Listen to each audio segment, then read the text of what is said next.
Alors bonjour tout le monde. Aujourd'hui on va voir encore un autre type d'oscillateur.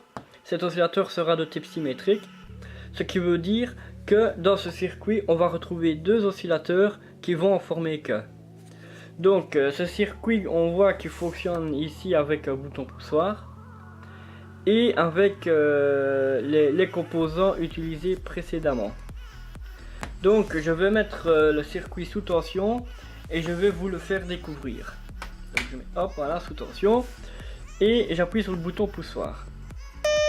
Là on entend un son dans le haut-parleur. Mais ce circuit il a une particularité que je vous montrerai par après. Donc avant tout ça, je vais laisser place au schéma et aux explications. Alors voici le schéma de ce circuit d'oscillateur symétrique. Donc avant tout, qu'est-ce que nous voyons? Nous avons donc ici notre bouton poussoir.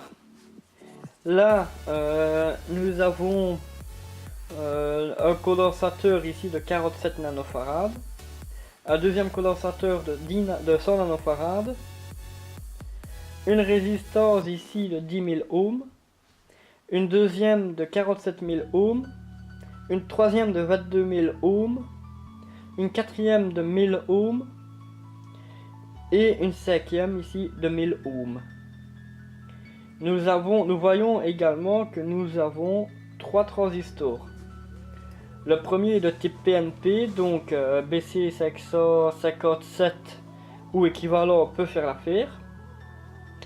Et les deux ici sont de type NPN et donc comme pour les autres oscillateurs, BC547 lui pourrait faire l'affaire pour les deux transistors ici. Donc nous avons comme à chaque fois notre transformateur d'impédance et notre haut-parleur d'impédance 8 ohms ici. La source d'alimentation étant de 4 volts et demi, moi j'utilise 5 volts. Donc alors comment va se comporter le courant dans ce circuit? Donc le courant à la base sera du négatif vu qu'ici donc nous avons un PNP. Donc le courant lui il va démarrer du pôle négatif, il va venir traverser la résistance de 10 000 ohms pour venir polariser la base de notre transistor ici. Ce transistor étant polarisé et étant saturé, un courant plus important partant de la batterie ou de l'alimentation va pouvoir démarrer ici en positif, démarrer et traverser la jonction émetteur-collecteur de ce transistor pour venir déjà alimenter la prise centrale de notre transformateur d'impédance. En même temps, il va venir traverser et la résistance ici et la résistance ici, du fait que ici le courant lui il va être divisé en deux quoi. Une partie va partir comme ça et l'autre partie va partir comme ça. Donc le courant traversant la résistance là va venir alimenter la base du transistor ici et le courant qui va venir traverser la résistance là va venir aussi également traverser la base du transistor ici présent. En même temps, cette résistance va venir, le courant traversant cette résistance là va venir traverser donc le condensateur ici et le courant venant de cette résistance lui va venir traverser le condensateur ici. Donc on voit que le condensateur là il arrive au transistor au niveau du collecteur et le condensateur ici, le courant lui il arrive au niveau du collecteur de ce transistor ici. Donc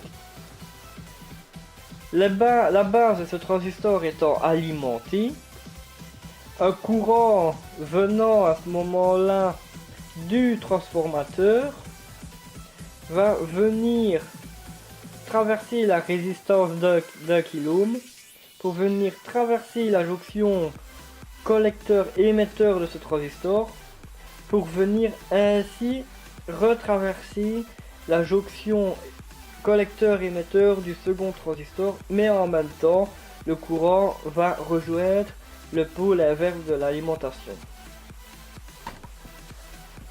Donc, où est-ce que j'en étais? Oui. Alors ici,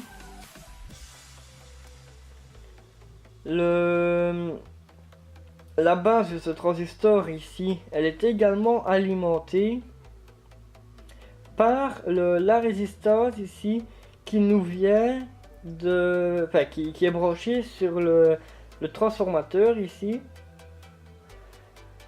Donc la résistance, la deuxième résistance d'un kiloohm, qui lui le courant démarre du transfo également et va lui traverser le condensateur de 47 nanofarads pour ainsi venir rejoindre notre transistor ici. Donc ici déjà on va remarquer que le circuit se comporte, enfin le courant se comporte différemment des autres circuits oscillateurs du fait que il n'y a qu'une source d'alimentation qui vient au niveau de la prise centrale du transformateur et que de là le courant lui va partir et comme ça et comme ça. Alors que les autres oscillateurs, il y avait une alimentation sur la prise centrale et une alimentation sur la prise supérieure ou inférieure de la bobine ici. Alors, qu'a-t-il de spécial? Eh ben, ici, ce que je viens de remarquer parce que j'ai fait un petit test juste avant de commencer la vidéo, c'est au niveau de ce transistor. Je vais, par exemple, débrancher la base de ce transistor. En théorie, ben, la base du transistor ici n'étant plus alimentée,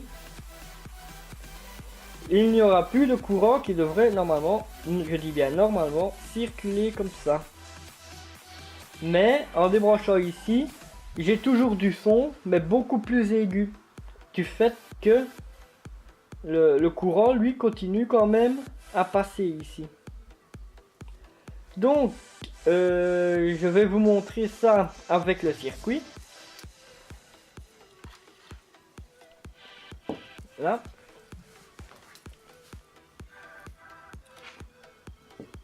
Voilà. Donc je débranche la base de ce transistor en question. Faut que je retrouve le bon fil. Voilà. Donc je débranche la base. Donc je vous fais d'abord écouter le circuit avec la base branchée. Donc là, la base elle est branchée. Là vous entendez vraiment le son. Essayez de retenir le son. Je débranche la base de ce transistor. Voilà. Donc là on voit c'est débranché.